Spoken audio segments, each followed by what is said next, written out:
नमस्कार दोस्तों, welcome to doctor perfume YouTube channel. मेरा नाम है डॉक्टर सिद्धार्थ। और गाइस, बहुत सारे लोगों का रिक्वेस्ट आ रहा था हमारे सब्सक्राइबर्स का कि क्लब दी नोई इंटेंस मैन का एक डिटेल रिव्यू बनाइए। तो गाइस, आज हम बात करने वाले हैं अरमाफ की तरफ से क्लब दी नोई इंटेंस मैन। तो गाइस, बॉक्स की तरफ अगर हम देखें तो बॉक्स कुछ इस तरह से दिखता है। इधर क्लब दी नोई इंटेंस मैन लिखा है, मेरा वाला प्योर परफ्यूम वर्जन है। इधर एक नग बनाया गया है, साइड में क्लब दी नोई लिखा हुआ है, एनग्रेव्ड है ये बॉक्स में।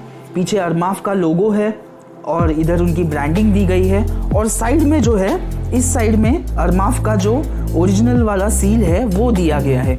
ऊपर की तरफ अगर हम देखें तो ऊपर की तरफ भी अरमाफ की ब्रांडिंग दी गई है।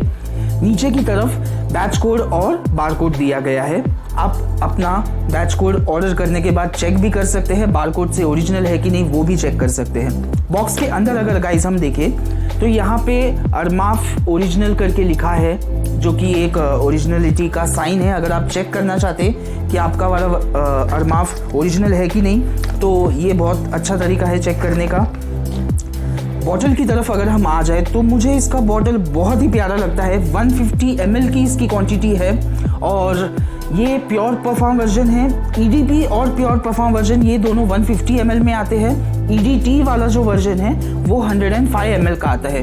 गाइज, अगर हम EDT, EDP और प्योर परफ्यूम वाले में डिफ्रेंशिएट करें तो EDT में परफ्यूम ऑयल थोड़ा सा कम यूज़ होता है।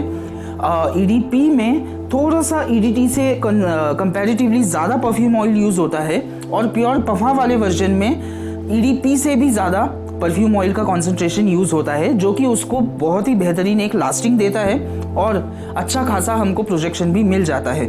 गाइस, इसके बॉटल की अगर हम बात करें तो एक शाइनी ब्लैक दिया गया है। इधर एक चेन है, इधर राउंड इस पे नग दिया गया है और कैप में भी अलग अलग लोकेशंस पे नग दिया गया है इसके ब्यूटिफिकेशन के लिए।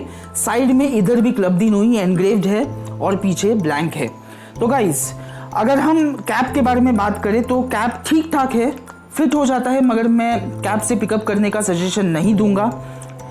इसके एटमाइजर पे अगर आ जाए तो गाइस, पहले वाली जो अरमाफ क्लब दी नोई है ना, उसमें एटमाइजर के इधर जो होल है, इसमें इसको भी ब्लैक कलर का बनाया जाता था। तो हमको एटमाइजर का डायरेक्शन का आइडिया नहीं लगता था। कई बार इस तरफ स्प्रे करते वक्त दूसरी तरफ स्प्रे हो जाता था। तो अब हमको एटमाइजर दिखाई देता है कि कौन सी तरफ डायरेक्शन है एटमाइजर का। ये इन लोगों ने एक अच्छा काम किया है। और कुछ पुराने वाले वर्जन्स में कैप का जो एटमाइजर का जो कलर है वो भी सिल्वर कलर का होता था। अब वो लोग एटमाइजर ब्लैक कलर का निकाल रहे हैं और मेरे ख्याल से वो बहुत ही अच्छा लगता है। इसके एटमाइजर की एक और खासियत है गाइस कि जब हम स्प्रे करते हैं तो स्प्रेयर को हम हाफ स्प्रे तक भी लेके जा सकते हैं और कंट्रोल कर सकते हैं। तो गाइस, ये एक बहुत ही बेहतरीन बात है इस फ्रेग्रेंस के बारे में। तो स्प्रेयर अगर आप देखें तो बहुत ही बेहतरीन एक स्प्रेयर है। काफ़ी दूर तक स्प्रे करता है मिस्ट, काफ़ी डिफ्यूजली स्प्रे करता है। गाइस, इसके स्मेल की अगर हम बात करें तो इसके ओपनिंग में बहुत ही बेहतरीन एक पाइनएप्पल का नोट आता है, एक ग्रीन एप्पल का नोट आता है, एक सिट्रस का नोट आता है।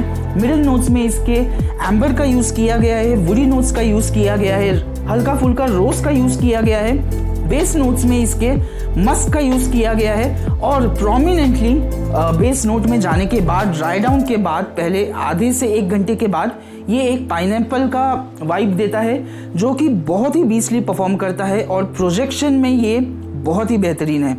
तो गाइस, इस फ्रेग्रेंस के बारे में और भी कुछ अगर हम बातें करें तो ये है कि क्रीड एवेंटस का ये सबसे बेहतरीन क्लोन है। जो एक्चुअल क्रीड एवेंटस आता है वो अराउंड 30,000 से भी ऊपर का आता है। 30 से लेके 35,000 आज के रेट में हमको पड़ जाता है। जबकि हमको क्लब दी नोई इंटेंस मैन जो है, इसका EDT वाला वर्जन हमको 2000 का पड़ता है।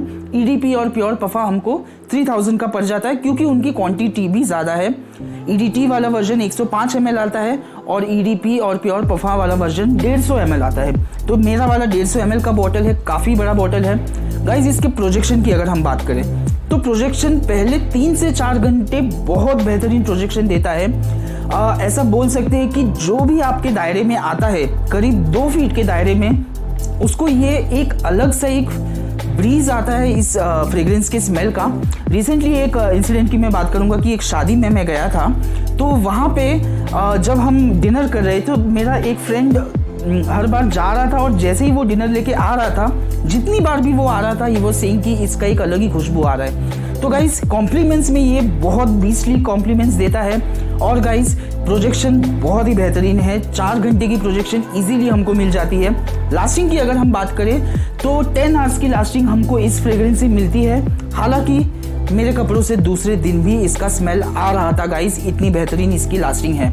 इसके साथ एक फिनोमिनन है जिसकी मैं बात करूंगा गाइस, कि पहले 2 घंटे के बाद ऐसा हमको लगता है कि हमें इसकी स्मेल नहीं आती है। उसका एक रीज़न है गाइस कि ये फ्रेग्रेंस जो है हमसे ज़्यादा दूसरों को ज़्यादा स्मेल आता है, क्योंकि इसका सियाज जो है वो बहुत बेहतरीन है। जो भी हमारे आसपास के दायरे में रहेगा उनको एक बहुत ही बेहतरीन इसका स्मेल आएगा। और एक रीज़न की वजह से ये होता है जिसके बारे में अगर हम बात करें तो उसको बोलते हैं नोज ब्लाइंड फिनोमिनन। तो गाइस नोज ब्लाइंड फिनोमिनन कब हुआ है और हमको ये कैसे पता करना चाहिए, तो हम क्या कर सकते हैं, जो मैं तरीका अपनाता हूँ कि मैं फ्रेग्रेंस को कपड़ों पे अप्लाई करके उसको कमरे में रख देता हूँ, और फिर पूरे दिन के बाद जब मैं जाता हूँ, करीब 5 से 6 घंटे बाद जब मैं फिर से कमरे में एंटर करता हूँ और फ्रेग्रेंस को स्मेल करता हूँ, तब मुझे आइडिया लगता है कि अभी भी ये फ्रेग्रेंस है कि नहीं। नोज ब्लाइंड फिनोमिनन में क्या होता है कि कॉन्स्टेंटली वो फ्रेग्रेंस को स्मेल करने से कुछ देर के बाद हमको वो फ्रेग्रेंस का स्मेल नहीं आता है।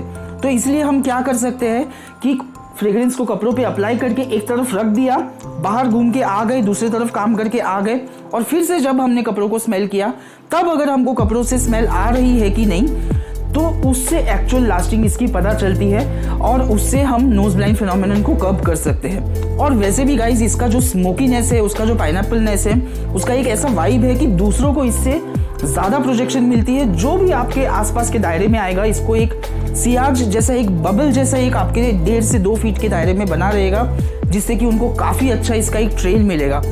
तो गाइज ये एज ग्रुप की अगर मैं बात करूँ तो मैं इसको सजेस्ट करूंगा कि 20 से लेके उसके ऊपर के कोई भी एज ग्रुप को ये काफ़ी ज़्यादा पसंद आएगा। कॉलेज के लोग भी इसको पहन सकते हैं। ऑफिस गोइंग लोग के लिए तो ये बेस्ट है, क्योंकि आप इसको ऑफिस में भी लगा सकते हैं, और स्पेशली कोई भी शादी या कोई भी ओकेशन हो, कोई भी फैमिली फंक्शन हो, तो मैं इसको हाईली रिकमेंड करूंगा, क्योंकि ये पार्टी वेयर के साथ भी जाता है और ट्रेडिशनल वेयर के साथ भी जाता है। तो इसके लिए काफ़ी बेहतरीन फ्रेग्रेंस बन जाता है, एक ऑल टाइम वेयर के लिए एक वर्सेटाइल फ्रेग्रेंस बन जाता है गाइस।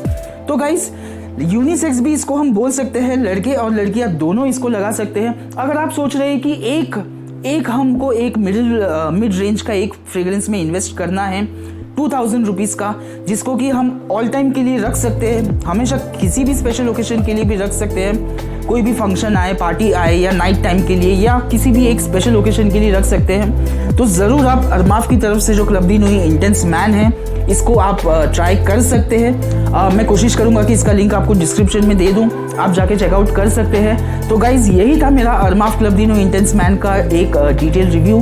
कैसा लगा आज का वीडियो ज़रूर मुझे कमेंट सेक्शन में बताइए। हमसे ऐसे ही जुड़े रहने के लिए चैनल को सब्सक्राइब करना मत भूलिएगा।